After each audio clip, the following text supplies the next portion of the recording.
Welcome, everyone, to the Deep Dive, the podcast that skips small talk and goes straight for the concepts that shape our thinking and behavior. In this podcast, cold expertise is defenestrated as warm philosophy is enthroned in an attempt to explore the field in which we're all scientists looking for answers, living well.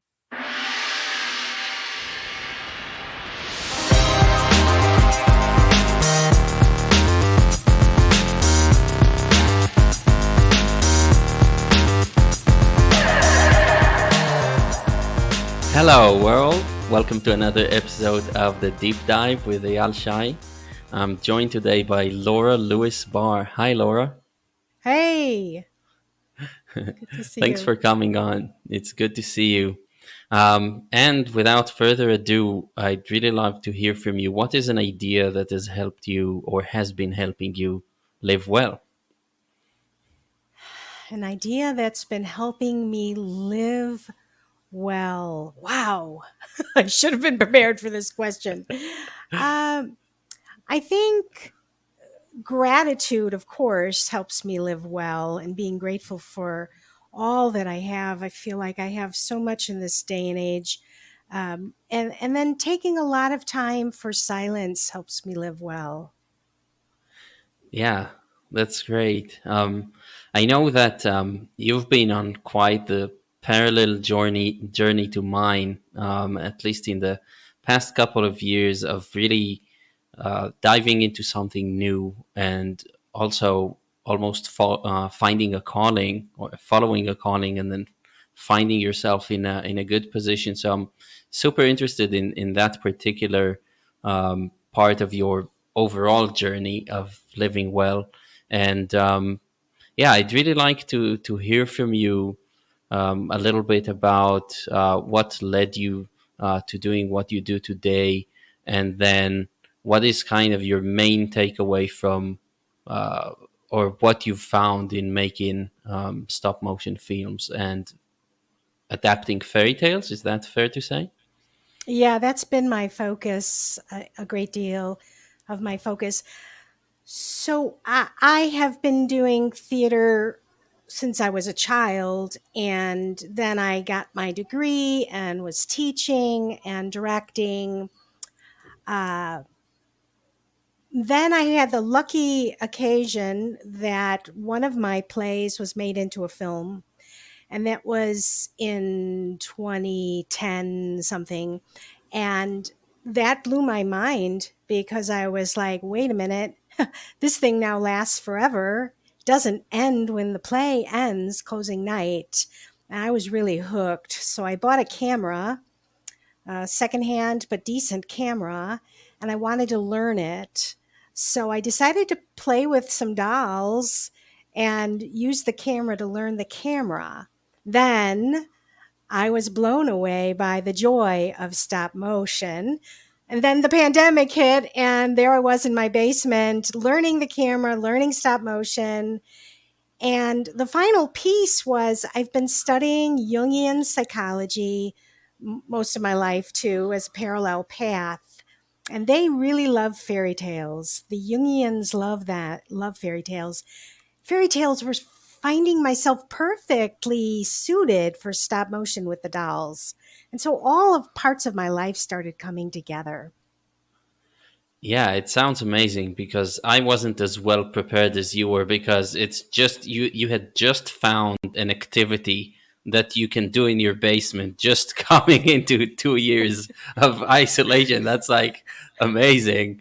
And then just Yeah. the fact that you just accidentally kind of stumbled on a form of art that you haven't done before and wasn't even looking for, right? It sounds like. Right. No, I assumed I was going to do live action, but stop motion, working alone, working with dolls somehow fits my personality better. That's amazing, and I know that you've spoken before in other places about the healing power of fairy tales, and that's something that I was really interested in, because I think usually fairy tales are in our minds is just something you tell children, like maybe they have a moral. So obviously, don't speak to wolves, and stuff like that. But healing is not what usually comes to mind immediately, and I'm really interested how what the connection there, how you made it, and what stood out for you there. Well, I've been studying, so I know that therapists use tales to help clients get in touch with deep themes in their lives. And then I personally am experiencing that as I dive into tales. And there's also been research that I've been reading where they're talking about resilience as being one of the things that people can experience through the trials of the hero in a fairy tale. So I think the hero's journey of a fairy tale sort of matches psychologically what we go through as we're trying to live an authentic life. Hmm. Yeah, that's really interesting. Would you mind sharing any kind of example from your own life where that is maybe even in retrospect, but a point where you could transfer this understanding from a fairy tale into something personal of either Sure, perseverance or resilience or anything like that? sure, sure. So there's a Hans Christian Andersen story that many of us might know called The Little Match Girl.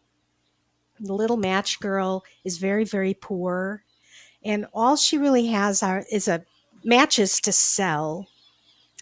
She, in the original story, it's very cold. It's Christmas Day. She is orphaned. She's alone, and she finds herself. She starts to light the candle because she wants to get warm.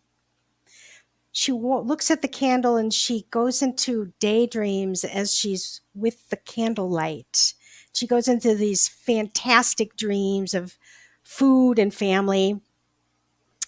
And she does that like 3 times or something like that. And then she doesn't have any more matches. So now she's truly destitute.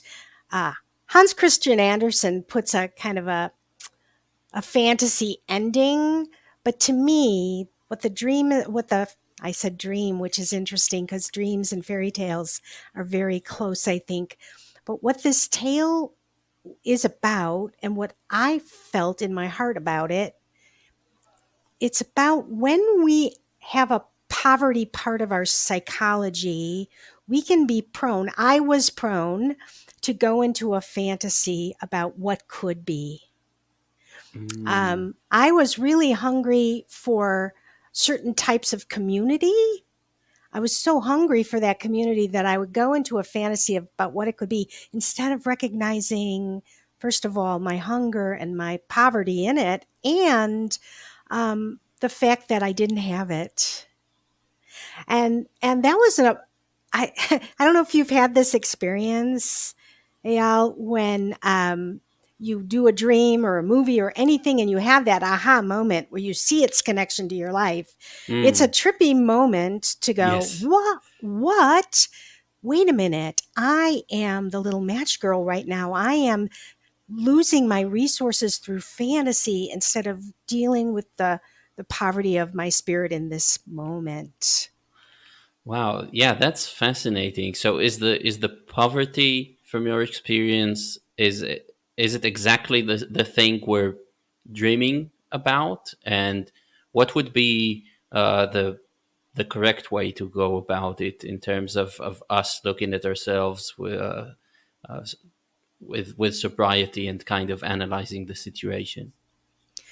Right. For everything I read, learn, experience myself comes to the same thing that there is a certain grieving that is wholesome. It's not neurotic spinning, but it's a wholesome grieving that leads toward a transformation. But I need to feel the grief of what I don't have, what I wish for, and really be real about it. That's what I keep learning. And fairy tales also talk about the grieving process and staying with it. There's a fairy tale that I may do soon called Finished The Bright Falcon, and in it, the heroine is searching for something she's lost, and she goes through three pairs of iron shoes. She walks through three pairs of iron shoes. What an amazing metaphor for a long, long journey. And she That's eats beautiful. iron bread because bread to us might taste like iron when we're grieving. It's these fairy tales are very, very deep. Yeah, that's first of all, it sounds like most of us have not dug down very deep into the world of fairy tales, right? I could probably name five or six or 10 if I thought about it, but I'm sure, like, how many do you think you've encountered at this point? I assume they're in the thousands, right? If you go around the world and look into different cultures. Oh, yeah, I wouldn't even know where to, because yeah, they go back thousands of years like you say. So there's a lot of themes that repeat, but I tell you Twitter has really helped me in this because actually today is Fairy Tale Tuesday on Twitter, and if you use that hashtag, you'll see people from all over the world posting on a theme, and I've learned so many more fairy tales and themes. um, I'm finding now when I travel or when I go to, I saw Shakespeare recently and I was just getting the mythological themes more because I'm Mm. living in them more now than I used to. Yeah, so I'm interested if you have like a heightened sensitivity to fairy tales and maybe more an eye of an expert, so that you think you could extract something more easily from them and apply to your own life, because it sounds like I would probably miss a lot of these messages that you're talking about from fairy tales. I'm like very new to this, as new as this conversation that's just happening. Absolutely. I think it's a skill like any other. And it's very similar, I think, to dream work. And I think humility, I have to embrace a lot of humility, especially when working with dreams, because these images are beyond me. But as I play with them and stay with them, I start to have. I think I've only had a real aha twice with a fairy tale. Maybe I'll get some more, but that moment of, whoa, wait a minute, that's me. Yeah, that's great. And what about like if we were to connect it to any one or both the concepts that you mentioned at the beginning that are ideas that have helped you live well? Where do you think your current work meets those in terms of, is it? I imagine that there is silence on the set when you're filming this. Is that coincidental, or is it fair to connect the two? Oh, wow, what a great. So when I was in graduate school, I was studying static postures of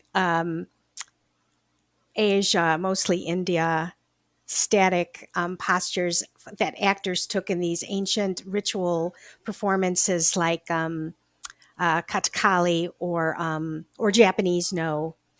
And I'm bringing that up because the silence, stillness, I didn't connect that. That was my master's thesis, and that's what the dolls are. And so there is something about stillness and silence that I think prompts me to feel deeper into whatever I'm working on. Um, yeah. It's very mysterious. And I Yes. think the other thing that's mysterious is half the time I'm not even aware of what I'm creating until later. That And means that's that really means you're a true artist. Yes. well, and it also means that the unconscious is maybe taking the lead, which wow, if I can allow that, that's huge. And Yeah. do you find that you going and approaching a work of yours, do you already know what you model it after, or is it complete serendipity and you would be just playing around with positioning things and trying things out? So my background directing live theater, I think, informs how I think about staging, but because I'm self taught, I think a lot of my greatest discoveries have happened through failure and and terrible mistakes and just learning how to fix things in post. And but I'm learning and I'm getting better and it's getting easier and the line I'm assuming this is true in your podcasting probably that the workflow gets leaner and cleaner and faster. Yes, that I imagine is the nicest part of any kind of creative endeavor is when things settle down and you have a pretty good idea that whatever you set out to do is achievable, and then you already get a sense of what it takes. And I guess that to some degree, we also need to shake ourselves out of it at some point and kind of experiment with new additions, because I think that any creative should have their own R&D um, kind of department in their own mind, like also testing out new things that could be incorporated, right? Yeah, well, and I find that the writer me doesn't really take into account the director me. The writer me is like, you figure it out. And the director me is like, what? How do I do this? So that's been really interesting to keep those separate. Right. Yeah. And how? What about like in terms of the process that you've been going through, um, doing these things? Is it all that you had hoped for in terms of pursuing a creative pursuit that you've just been also, we should say, recognized as somebody who does it well, right? Which is nice. And I'm also interested, as a creative myself, what it feels like to be in that position. Well, I think my moods or my experience of myself as an artist really fluctuates. If I get a win from a film festival, I'm like thrilled beyond belief, and then I get a lot of rejections and I start to lose faith. I'm still really new at it, as you've said, so um, I do lose faith, and I think I'm trying to figure out sometimes how these can serve. Like I've been really wanting, so I've been invited by the Jung Center of Maine, state of Maine, to bring my films to one of their events because they're interested in analyzing them because they know that I come from that sort of psychological um, place. And today's Carl Jung's birthday. So I'm Ah, very happy devoted birthday, to Carl Jung. happy birthday, Carl, Dr. Jung. Um, anyway, I'm still. I think my greatest hope is that these films can be of service, or whatever that means, laughter for people, or studying them to explore their own inner world. I So I have to get the word out because I'm still, not very known. Yeah, well, it's interesting that you mention, that no matter the amount, no matter the number of accolades, I guess, that people kind of are able to collect doing what they love doing and what they're passionate about, that really almost means nothing when it comes to the next thing, right? And wishing to see if that thing will do just as well or not. It's very hard to actually uh, rest on the lower leaves and or the wreath. And yeah, it's a I think it's a good reminder for anybody doing something like that, thinking that you can just pull it off and be happy. I mean, I can't imagine things that are uh, more frustrating than being a one-hit wonder singer, for example, who really wanted to be a serious artist, and then it happens once and turns out to be ephemeral, right? And even if you're a serial winner of things, I guess that never really quiets down, right? Right. I think you're so right. And I think it is the path of the artist. If if I'm following my muse, I am constantly being asked to do what I'm afraid of, and or what I'm confused by, or what yeah, those two things, I guess, of fear and confusion. Yeah. And does that also relate to what you mentioned, gratitude, in the sense that maybe we need to remember these things and make sure that at the moment when we are riding the wave or being acknowledged or recognized, uh, are there, because I always think there needs to be there need to be some measures that are taken in important moments in our life to make them more accessible, more alive later on down the road. And I feel like um, noting down, how grateful I am for a peak experience is something that's very, very important to take with you down the road. Yeah, yeah. I don't know that I can take it with me exactly. I guess I feel like I'm living more in the moment. And I think for many years I was on the work treadmill, and COVID killed my day job.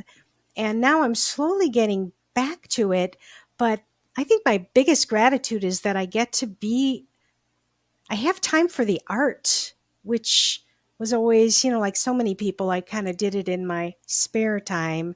And now it's like almost full time. So I'll always be grateful for that day to day to day. Yeah, that's so true. Yeah, I am too. Still looking forward to come to a place where it's stable. But right now, I see also my day job. It's not really a day job; it's a day and night and thing. Because I'm a tour guide and I go on vacation with other people. But Ooh. it's coming back, and immediately it's like encroaching on my um, time of just connecting with people and talking with people. So I'm immediately terrified that it's going to take away time from what I love doing in my own free time and out of my own volition, right? Even though I love my job, still there's a difference. Yeah, because this is a calling, as mine is a calling. And a calling is a totally different thing. And how do you remember when you started noticing this calling? Um, I think after my first film, I was feeling like, wow, that was totally incredible. And then in my second film, got into a festival, and then I was like, wow, I this is. But I think the calling continues to grow and grow and grow. Like even doing podcasts, and I could be afraid. I'm not an expert. I'm not a therapist. I'm just passionate. And I had to think to myself, is that okay? Is that enough? And that feels part of the calling, to just step out and go, all right, I don't have a PhD in folklore, but I do love it. And so if anybody wants to talk, I'll talk about it. Yeah, I think that's a huge issue for creatives, right? The part where you give yourself permission, because Yeah. nobody's going to give it to you basically unless you're very lucky and they're born to, I don't know, a couple of parents that just this is what they want to see you do, is like engage in an activity that promises nothing in terms of making a living or anything like that. So it's very, very rare. And I really felt like a crazy person, deciding to kind of bet on myself and give myself permission to do it. And luckily, I have a partner who's very supportive of this. But that's a huge issue, the giving yourself permission stuff. And in that sense, like the I think the pandemic was, I can't say that it was a positive thing that happened for humanity, but if there was something, a way to take away from it, is maybe the kind of understanding that, hey, strange times call for strange things, which could mean giving yourself permission to do these things.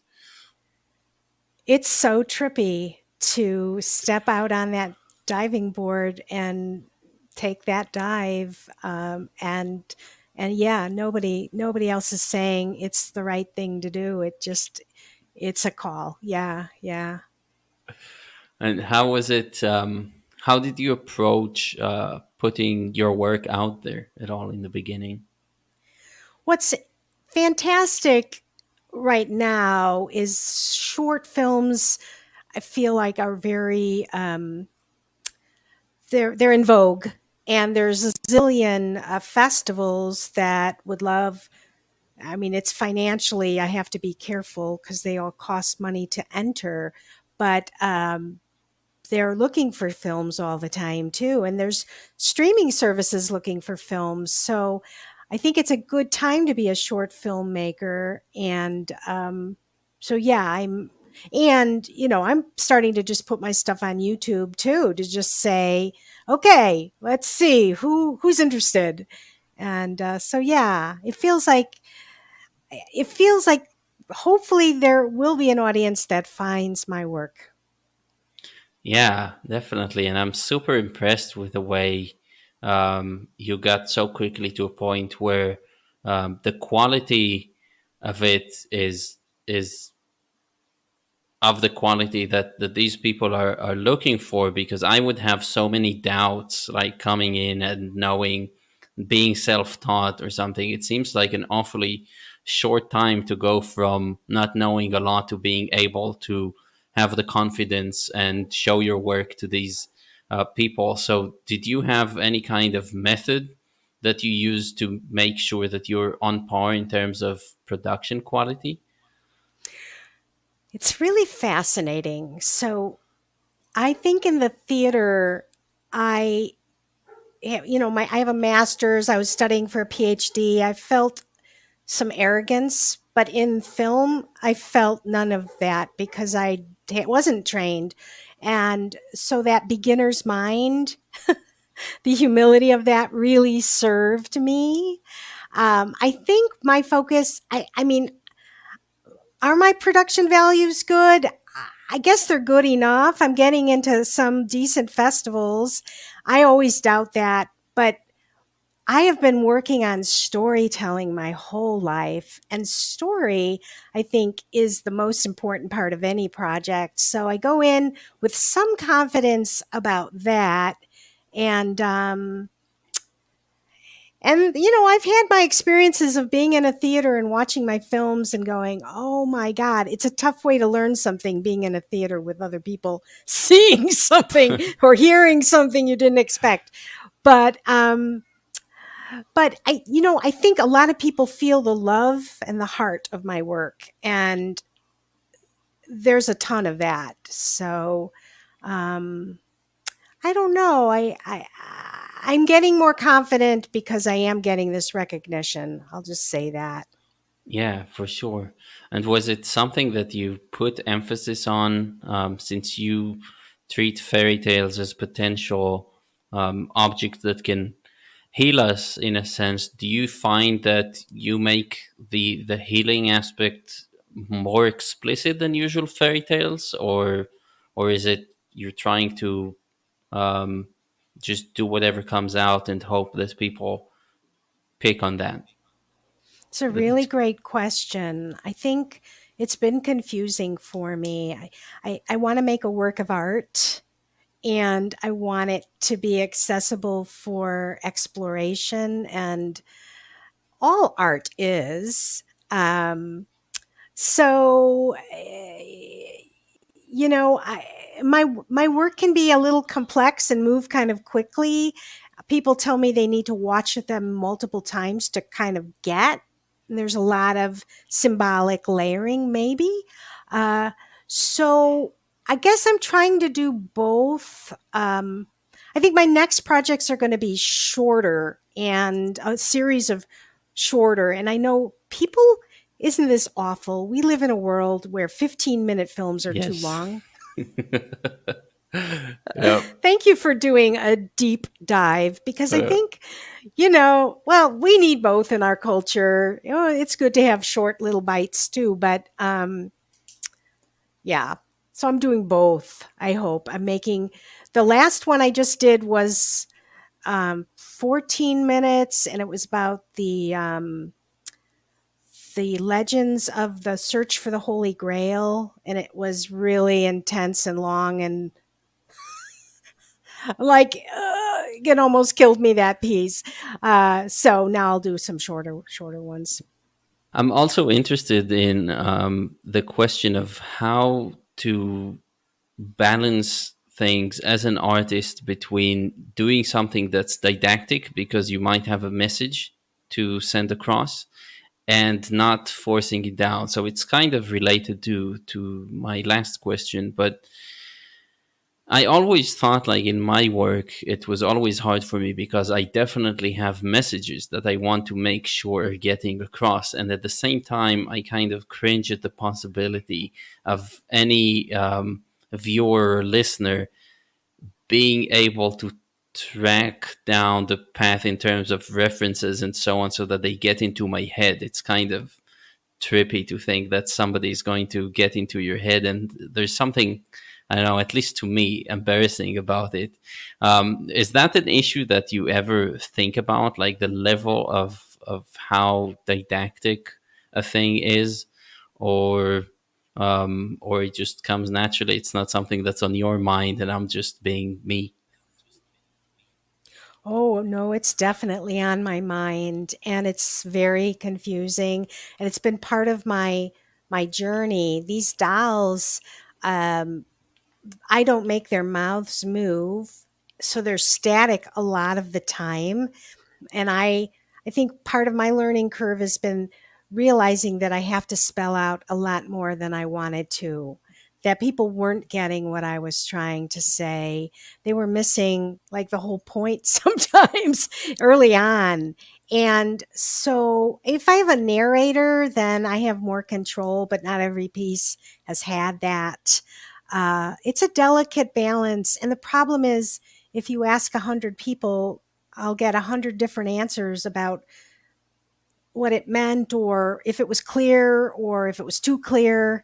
So in the end, I have to trust myself. Again, we're at that place of nobody else is going to tell me it's right. Hmm. But it's that balance of taking feedback, learning from it, but sometimes going, all right, I can't take that feedback because it's not making sense to me. I have to just trust this. And that's kind of where I'm at these days. And then at the end, do you find though that in the responses you do find a thread that runs through them, or are they as varied as? I mean, you did say 100 people would give, but is there a common thread, and could it even surprise you sometimes with something that wasn't necessarily on their mind? Well, I think in the beginning, a common thread was I wasn't aware of how much I had to spell out, and I wasn't aware of how visual, it's a visual medium, and the more visual I can do, the better. So, um, mm, every piece different, is different, and so I think I'm learning how to work in this medium. And every piece I ask feedback from, I everybody I send a particular piece to, and they give me feedback. If there is a consistent theme of this isn't understandable, then I'll fix it. I'm sorry if I'm not answering your question. No, no, yeah, that's it. It touches on that in the sense that I'm interested to hear if you sometimes find that a lot of people have made some connection from, a certain blend of elements in your piece that you haven't really thought would make the connection, but it's just kind of surprising. Oh, yeah, yeah, yeah. Right. So I did a piece years ago about, and this was before politics in the US. I mean, it's been bad for a while, but I was daydreaming about the US splitting into two different countries. And I I was talking to my husband about it, and he would say, you know, it could never happen. And I'm like, all right, I'm gonna imagine it. And I made this little piece called "The Split," about the U.S. splitting into two countries. But the casting I used with the dolls, I have dolls of all different ethnicities, and I like to use a very diverse cast of dolls. And people started seeing the story more about immigration because of the way I cast it. And I and it works that way too. That was a huge surprise, and multiple people saw it that way. Huh. Yeah, that's really. And by the way, do you make them yourself, the dolls? Oh no, I'm not talented in that way. So luckily, there are all sorts of different 11-inch dolls out there, whether they're old GI Joes or Barbies or other kinds of dolls. And then I manipulate. Sometimes I make their faces with clay, or I do other things, but I'm not a talented artist in that way. So they're not. Yeah, yeah, they're flawed. They're flawed, but so are we. So I'm okay with Yes, that. this is something we should all come to terms with, and it's going to make our lives much better. They're good enough, I would say. This is something that I keep bringing up in this podcast and in my life to people. Is just we should really focus on doing good enough things and having good enough things, and it's much healthier than aiming for the perfect thing that's out there, right? You've named it, man. You have named my spiritual path is is that humility that comes from doing good enough. Yeah. Yeah, could you elaborate on that spiritual path? Like, I'm interested in that. Well, I mean, I think when we talk about the dolls that I manipulate their faces, and it's not slick, and it's I fear that people will look at it and say, "Boy, that's really not very good," or it looks dumb," or whatever.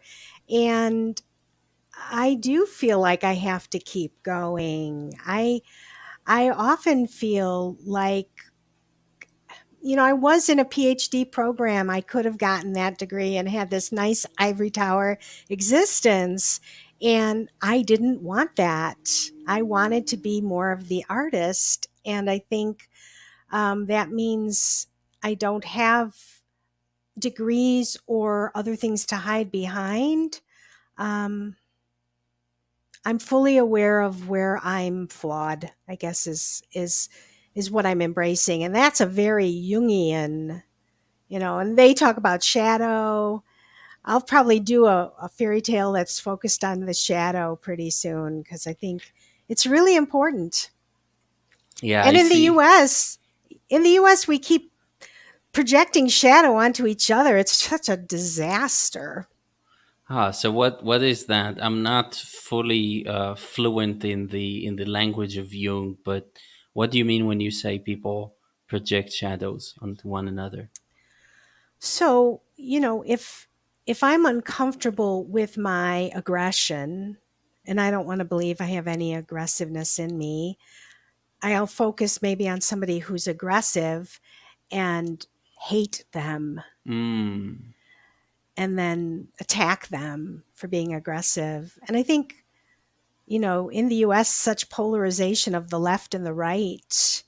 It's ironic because there are some similarities between the left and the right when they get of super course. radicalized. And that's, I think, the shadow that Yeah. we don't see. I don't see my own radicalness. I don't see my own violence. hmm I just see it out there. Right. And is there any aspect of that wishing to see um, piece that you think comes into your work at all? Or more generally, do you have for yourself, could you tell yourself what it is that you'd like people to take away from looking at your films? Is there grand kind of theme that encompasses everything, or that or an idea or concept that you feel um, drawn to explore? Yeah, I mean, I think similar themes I find popping out in my work all the time, and they have to do with embracing what is embracing our wholeness, embracing what is natural in myself, making friends with the child within, these kinds of themes. Um, Recently, I surprised myself by looking at matriarchy and patriarchy and trying to get back to the matriarchal view. That came out in my most recent film. I didn't expect it. And that's not didactic like that, but it was like cool. And my current film is a little more didactic on the ecological climate crisis. So I may be moving a little bit toward a little bit more pointed messaging after the mystical. I've been doing some mystical things that the Jungians are going to get, and I don't know if anybody else will. The David Lynch fans, maybe. Maybe they'll get it. Yeah, yeah, yeah, yeah. Yeah, it's such a. I'm very very interested in this balance between the dream world where things are really really like extremely open and anybody could come up with their interpretation. There's zero messaging, clear messaging, and that yeah. So it's thank you for sharing your insights on it, because it's something that I'm always thinking about. I'm right now focusing on doing this podcast, and it's lucky for me because I'm still learning about all these things, so I'm not engaged in any kind of work that's just put out there like you, right? And I wonder which is harder. I guess to different people it's going to be different, but to me it always felt like a great big challenge to put something out there that's it. It's like not going to change next week or come back in a different form. It should be like this neatly packaged idea. um, yeah, it's Yeah, I do have the option and ability to go back and re-edit. I right. have done a little Guess you based do. on learning something. I could do that, but I don't always do that. It becomes sort of a relic of the past. This is the filmmaker I was then, and that's what I did. Yeah, yeah. Nice.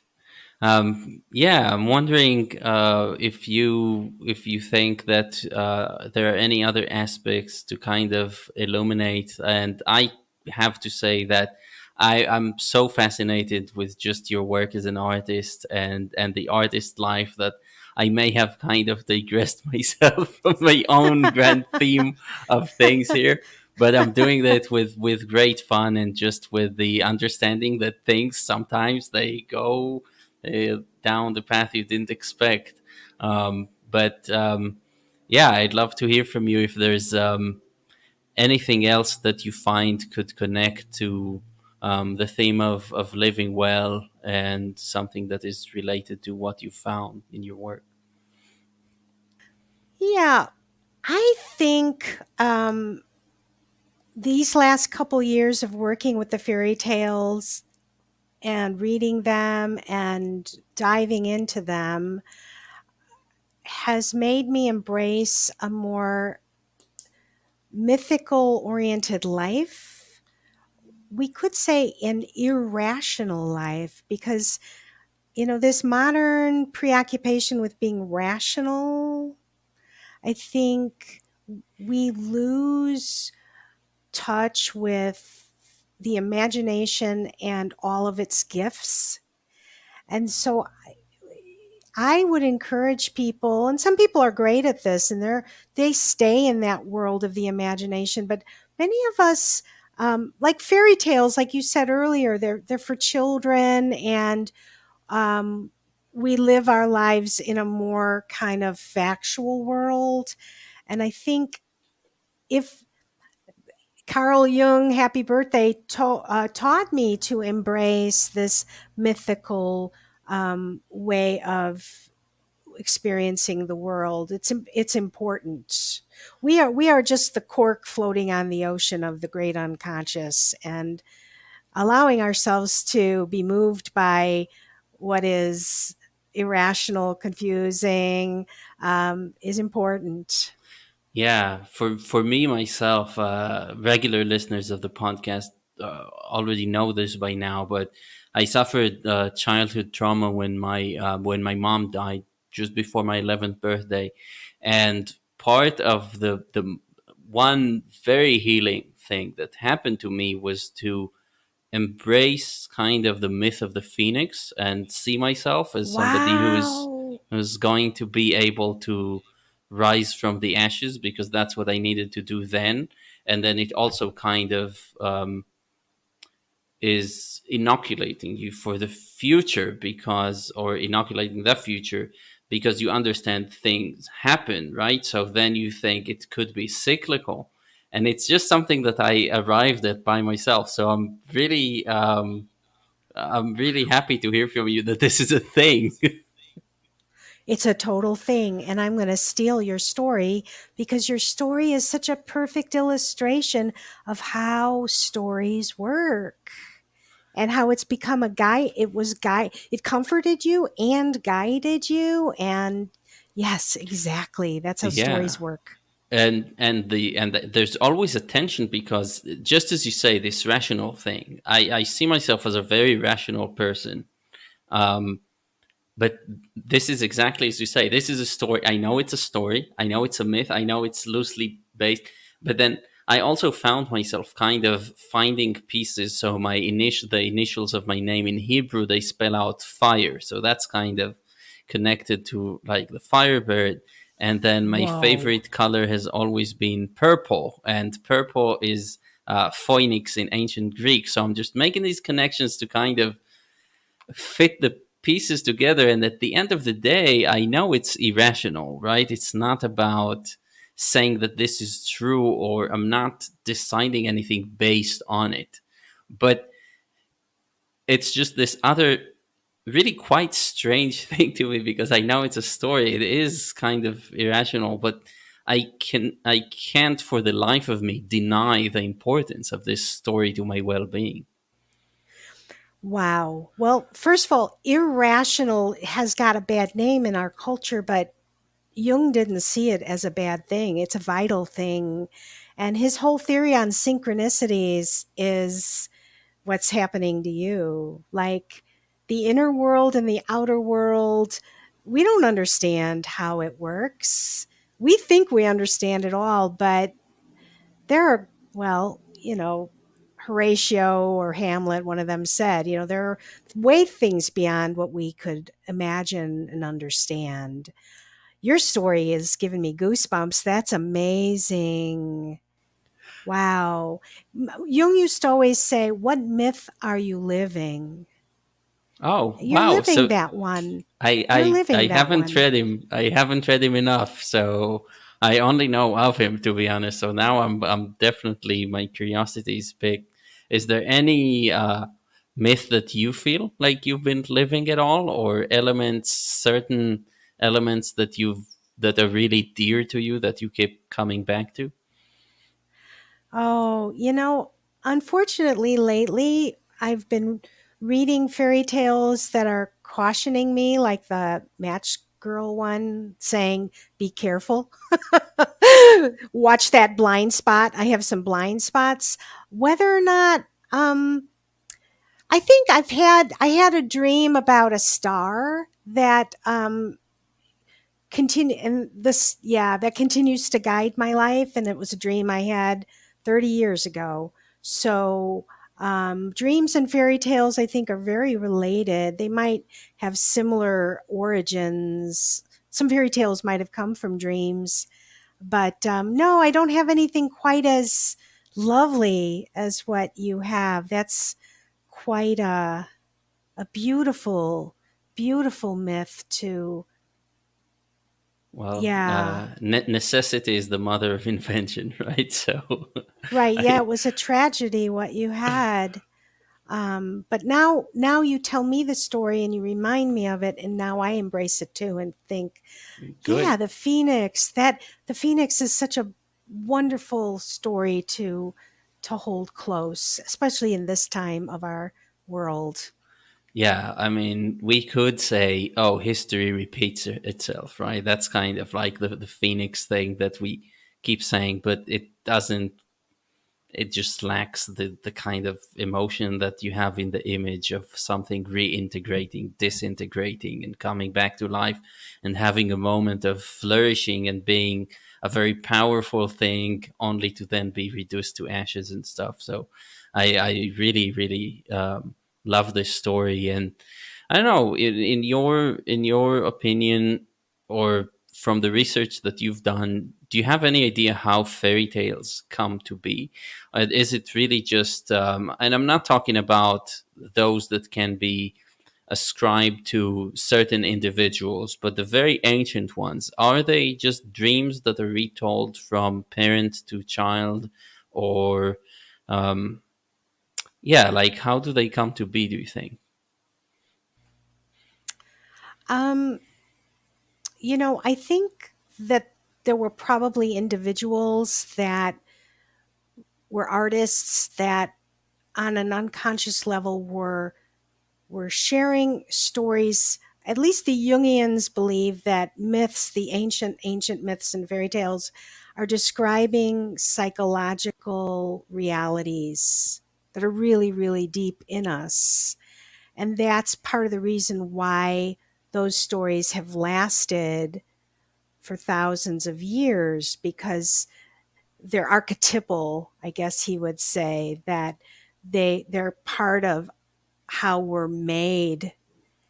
Um, yeah, and so they hook us that way. And modern science also knows that when you hear a good story, your brain lights up in a way that's different than anything else you might hear. So stories, we receive a story in a very different way than we receive any other kind of information.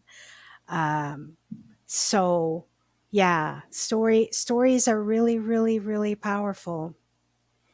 And that's Yeah, why in traditional societies, the medicine men or women, the healers use stories to heal people.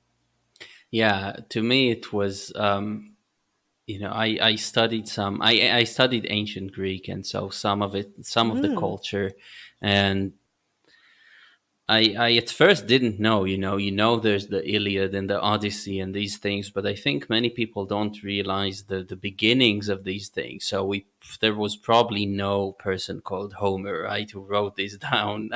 There wasn't. We can say that positively, and rather they were just these rhapsodes that would go from city to city, village to village, and the reason behind them being written in metric is because that's how you remember them, right? And these rhapsodes were not writing this. We're talking about over 3,000 years ago. They didn't have a writing system, and neither did they need one. They would just go around and actually perform different bits of the Iliad, the Odyssey. The Iliad and Odyssey are probably just compilations of different things together, like strung into this one beautiful, more coherent thing in after hundreds of years, right? But at the beginning, they were shorter pieces talking about anger, talking about loyalty, and so on. And these rhapsodes would actually be there with the staff, like giving themselves the beat and singing the thing with the metric.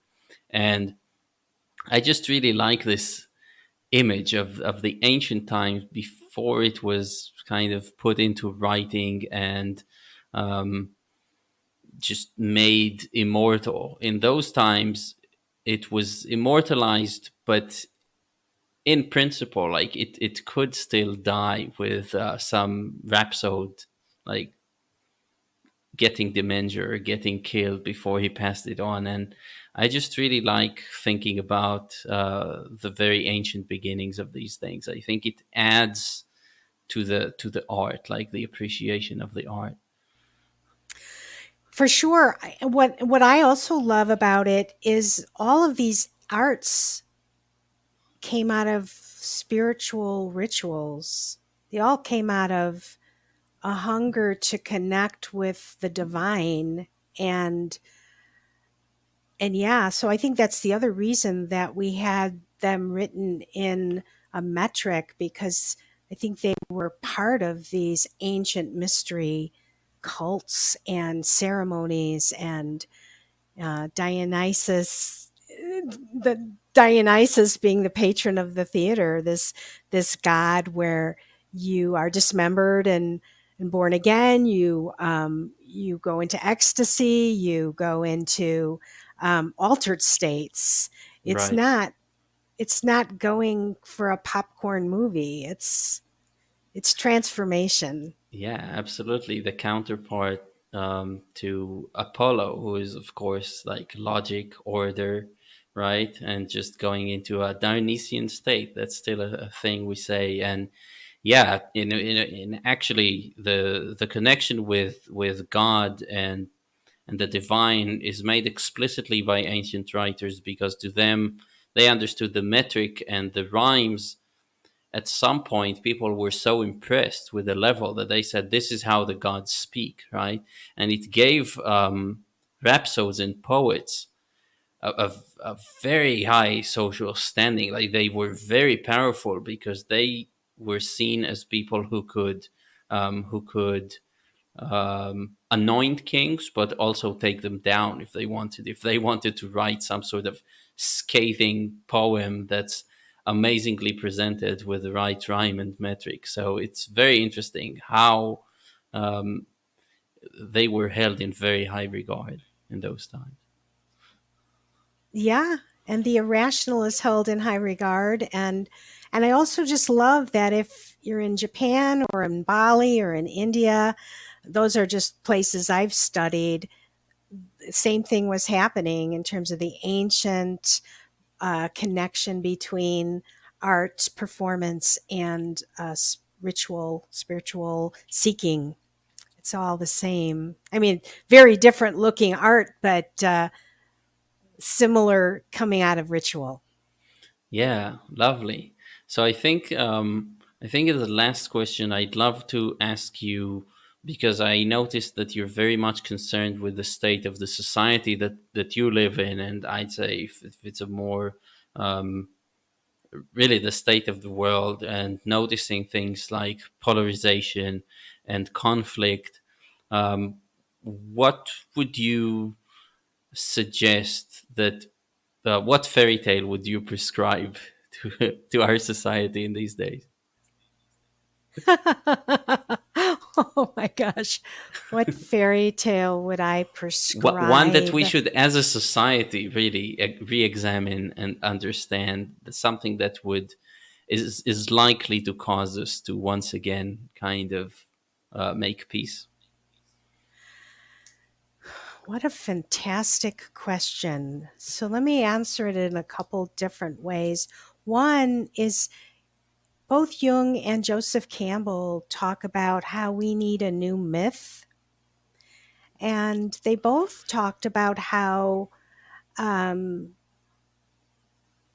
I mean, the struggle over Christianity in the US and sort of the right wing and the left, it's because there is a lack of myth in our culture. Either people are taking it literally, as the Christian fundamentalists do, or the secular people say there is nothing. But we can't live without myth. So we're in between. It feels like a living myth. Where will it come from? It will come from the artists, but has it come yet? I don't know. But my next big project may be a series of very short fairy tales um, that were told by the socialists in Britain in Hmm. the 1800s. Beginning of the Industrial Revolution, they're hoping for, to teach their children and adults to seek the higher good. And so that might be my next project. For instance, one of these fairy tales, are a bunch of chickens who are debating how should they get cooked? What sauce should they be cooked in? Instead of questioning should they be cooked. So this kind of, it's a little didactic, but also I think maybe we need some thinking in this way, um, to be thoughtful and not to be a sheep, to change the animal metaphor. Yeah, absolutely. In the case of the American dream, I do think there is the American dream, right, or the American myth. And my take on it is that when it started with the discovery of America by Columbus, discovery, I'm saying for the Europeans, not to not to say that it wasn't discovered Yeah, by the people living in it.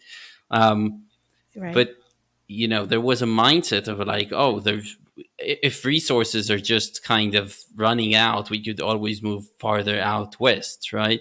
And then it reached there, and that's kind of an ossified thing, an ossified myth, right, of just unlimited resources. I think that once the US, with its uh, mindset of just there's always more, that's kind of what it went out into the world and set out to dominate a lot of other places through economic, yeah, like covert economic warfare almost. And I think that today, first of all, we get the internet that really makes it hard to keep people in the dark about the circumstances in which they live in. So there's just this general enlightenment of among people to the situation they're in, and it's kind of harder um, to trick them into being your subordinate or something. And also climate change, understanding that there are consequences to burning so much fossil fuels and so on. And at least in America, and I have American citizenship, so please don't think I'm just this outsider who's preaching. But I think it's this is what needs to be replaced. Like, but first recognizing that the American dream was a myth and it was always sort of irrational, but maybe not of the good kind. Yeah, well said. I've been reading a psychologist from, I think he was writing more in the 60s and the 70s, Rollo Oh, May. I love him. He saved my And life. did he? Yeah. Well, he wrote about Horatio Alger and that specific American myth. He's also written about the myth of individualism and how much that's hurting our Hmm. culture. And he has a great book called The Cry for Myth. So yeah, I like him too a lot. Yeah, he was one of those people whose writings I really held on to in difficult times. So he, Viktor Frankl, Kurt Vonnegut, for sure, like all heroes to me, and some Buddhist writings. Viktor Frankl, for sure. Yeah, Yeah. yeah. Yeah, Laura. Well, this has been amazing, and as I said, this was totally serendipitous. Like this whole conversation, I'm so happy that this is how it turned out, and really happy to go these places with you. Before we part ways, I'd love to hear from you if you want to share with listeners where your work could be found and anything else that you might want to share. Thank you. Well, one easy place to find all my social media and links to my films is lauralewisbarfilms.com. So LauraLewisBarr, lauralewisfilms.com. I go under Psyche's Cinema on YouTube. Nice. Psyche cinema. Yeah. So there's a lot of the mystique there, I guess, in that name. That's good. Yeah. Laura, thanks so much. It's been a great pleasure, and good luck with everything. Good luck to all aspiring artists. May we all make it like you. Oh, thank you so much.